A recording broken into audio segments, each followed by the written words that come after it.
nih. Nah, kelopak mata kita, kalau kita boleh lihat anatominya, ini misalkan bola mata kita gitu ya, bola matanya ngelihat ke depan. Nah, ini selalu ada penutup mata ya, yang kita sebut sebagai kelopak mata.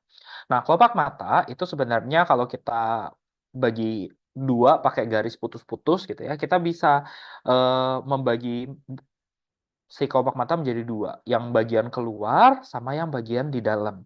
Itu ya, yang bagian keluar itu yang kita sebut sebagai kelopak mata anterior atau juga disebut sebagai kelopak mata yang eksterna. Sedangkan yang di sisi dalam itu yang kita sebut kelopak mata interna atau kelopak mata posterior. Nah, masing-masing bagian dari kelopak mata ini ada struktur yang kalian harus hafal. Di bagian anterior atau di bagian eksterna itu ada dua kelenjar yang kalian harus tahu. Ya, namanya kelenjar Zeiss sama kelenjar Moll. Kalau aku ngafalinnya, kalau kalian jalan-jalan ke mall itu kan lagi keluar, lagi ke eksterna gitu ya.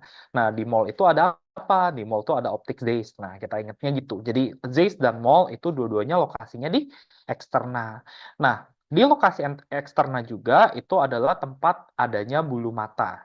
Jadi kalau bulu matanya tumbuhnya dari eh, kelopak mata yang interna itu salah posisi gitu ya. Nanti kita akan pelajari ada penyakitnya. Bulu mata itu harusnya tumbuhnya dari anterior atau dari eksterna. Jadi ada dua struktur, kelenjar Zeiss dan Moll, kemudian bulu mata. Nah, untuk yang bagian interna atau yang bagian posterior, cuma ada satu struktur yang kita akan hafalin, yaitu kelenjar Meiboom.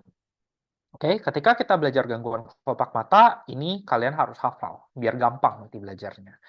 Nah, gangguan kelopak mata itu kita bisa bagi menjadi dua, yaitu apakah gangguannya ada benjolannya atau tidak ada benjolannya. Kita harus bedain dulu. Jadi, baca dulu di soal ketika dia bilang ada gangguan kelopak mata, apakah si pasiennya mengeluhkan, oh matanya bengkak. Kalau matanya bengkak, kamu harus pikirkan yang benjolan. Kalau nggak bengkak, berarti tidak ada benjolan. Kita mulai belajar dari yang tidak ada benjolan dulu ya. Untuk gangguan kelopak mata, kalau dia tidak ada benjolan, diagnosisnya adalah blefaritis. Nah, masalahnya blefaritis itu total ada 3 jenis. Kita harus pelajarin dulu dong. Nah, bedainnya gimana dok? Oke, blefaritis ada yang anterior, ada yang posterior. Berarti kalau blefaritis anterior pasti kenanya di kelopak mata bagian luar. Kalau blefaritis posterior pasti kenanya di kelopak mata di bagian dalam. Nah, tadi aku bilang kalau di bagian luar itu pasti ada bulu mata. Maka blefaritis anterior pasti patologinya ada di bulu mata. Itu ciri-ciri yang paling pentingnya. Ya, bulu matanya pasti kotor. Ada 2 jenis blefaritis anterior, yaitu yang disebabkan oleh Staphylococcus atau yang disebabkan karena gangguan seboroid kita bilangnya. Nah, kalau yang Staphylococcus, ciri khasnya kata-kata kuncinya di UKM-PPD adalah dia akan menghasilkan krusta. Krusta itu tahu ya, kayak squama yang kering. Oke, kadang-kadang juga ada bisa bernanah. Nah, krusta ini kalau yang di Staphylococcus, kalau diangkat dia bisa menyisakan luka. Oleh karena itu, yang di Staphylococcus, Blefaritis anterior Staphylococcus, juga kita sebut sebagai Blefaritis ulcerativa. Oke, sedangkan kalau blefaritis anterior yang kedua itu yang seboroik. Yang seboroik itu biasa kata kuncinya akan ada squama berminyak ya, basah dia jadi biasanya berminyak. Nah, kalau kita lihat di sini yang di sini kan lebih cenderung kering gitu ya. Ini squamanya kalau dia kering kita bisa masukkan dia ke Staphylococcus gitu ya. Sedangkan kalau dia agak basah, agak berminyak gitu ya, itu masuknya ke seboroid. Sampai di sini dulu bingung nggak soal anterior? Kalau aku gampangnya blefaritis anterior pasti patologinya melibatkan bulu mata.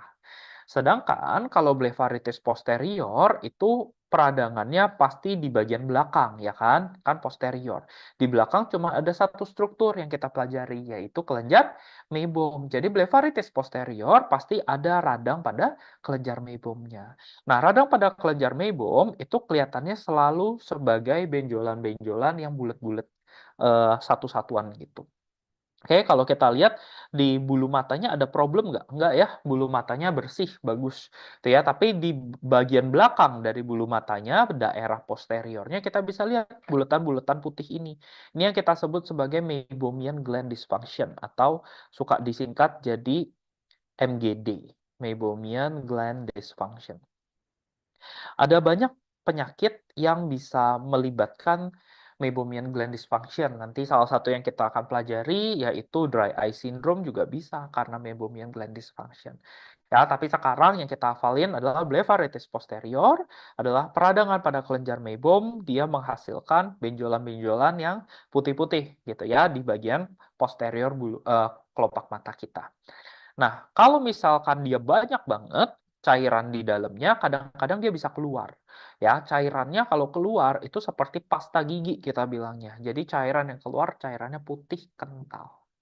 Karena dia melibatkan kelenjar meibom aja, blepharitis posterior itu seringkali kita sebut sebagai meibomitis.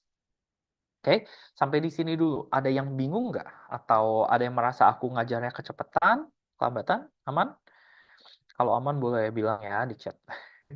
Takutnya kalian kecepatan rasanya. Aman? Oke, aman ya. Oke, itu soal blepharitis. Jadi kita recap cepat. Blepharitis ada dua jenis, anterior sama posterior. Anterior itu kebagi menjadi dua, Staphylococcus seborrheic. Ingat, Staphylococcus itu krusta atau luka ulcerativa. Kalau berminyak itu seborrheic. Kalau yang di posterior cuma ada satu, ya.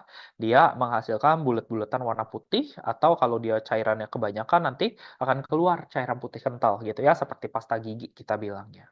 Nah, untungnya mau dia blepharitis yang tipe manapun, gitu ya. Kalau ditanya tata laksana dia blepharitis sederhana. Kita lakukan yang namanya eyelid hygiene. Eyelid hygiene itu diapain? Kita akan lakukan pembersihan krustanya ya. Jadi kita punya sikat mata itu untuk ngebersihin bulu matanya. Dan yang kedua kita akan gunakan kompres hangat ya untuk membersihkan krusta-krusta yang ada. Kalau untuk yang bagian Staphylococcus, kadang-kadang kalau dia parah banget atau nggak cukup hanya dengan eyelid hygiene, kamu boleh kasih antibiotik topikal ya. Kamu boleh pakai gentamicin salep, kamu boleh pakai chloramphenicol salep kayak gitu untuk ngebersihinnya. Tapi biasanya kalau di UKM PPD mau blepharitis apapun jawabannya eyelid hygiene dulu, oke? Nah, itu yang tidak ada benjolan.